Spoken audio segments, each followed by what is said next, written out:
In the annals of crime, there are names that echo through the years, chilling reminders of the human capacity for evil. One such name is Joran van der Sloot, a Dutch national born on August 6, 1987 in Arnhem, Netherlands. His life, once filled with promise as a student, a restaurateur, and a gambler, would take a dark turn, forever marking him as a figure of terror. Joran van der Sloot was born into a respectable family, the son of a lawyer and an art teacher.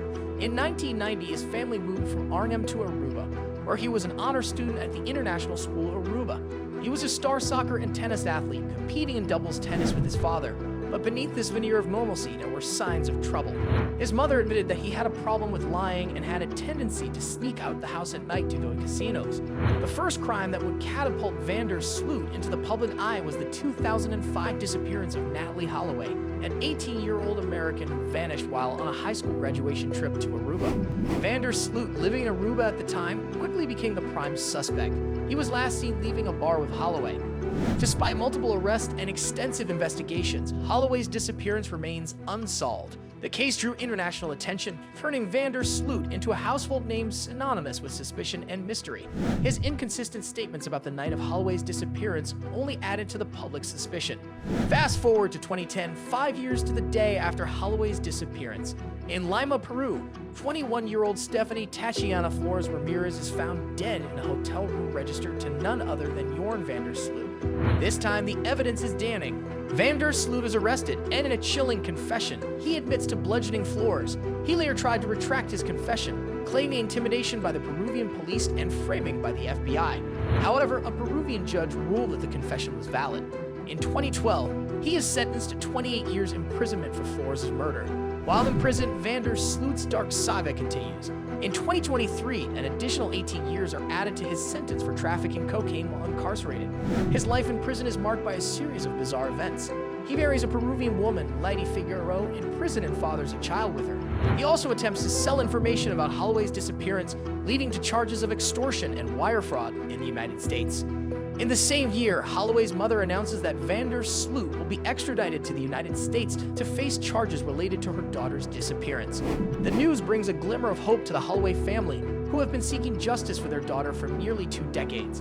On June 8, 2023, van der Sloot is officially extradited to the United States, marking another chapter in this horrifying tale.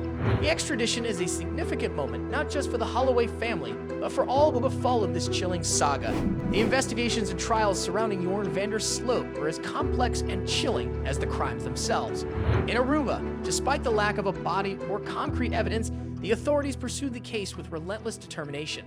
They conducted extensive searches, made multiple arrests, and even drained a local pond based on a tip. Yet, the case remained unsolved, and van der Sloot was released each time due to lack of evidence. In Peru, the case against van der Sloot was more straightforward. The evidence was damning: surveillance footage from the hotel, the confession, and the brutal reality of Stephanie Flores' lifeless body. Yet, van der Sloot's defense team attempted to argue that his confession was coerced, a claim that was ultimately rejected by the Peruvian courts. In the United States, van der Sloot faced charges of extortion and wire fraud. He had attempted to sell information about Holloway's disappearance to her family, a cruel and calculated move that further demonstrated his lack of remorse and empathy. Many have attempted to understand what drove Joran van der Sloot to commit such heinous acts. Psychologists point to his pathological lying, his gambling addiction, and his apparent lack of empathy as signs of a deeply troubled individual. Yet, these explanations do little to lessen the horror of his actions or the pain he has caused. As we conclude this chilling journey into the life and crimes of Joran van der Sloot, let us not forget the lives he has affected and the darkness he represents. Let us remember, learn, and strive to prevent such horrors from happening again.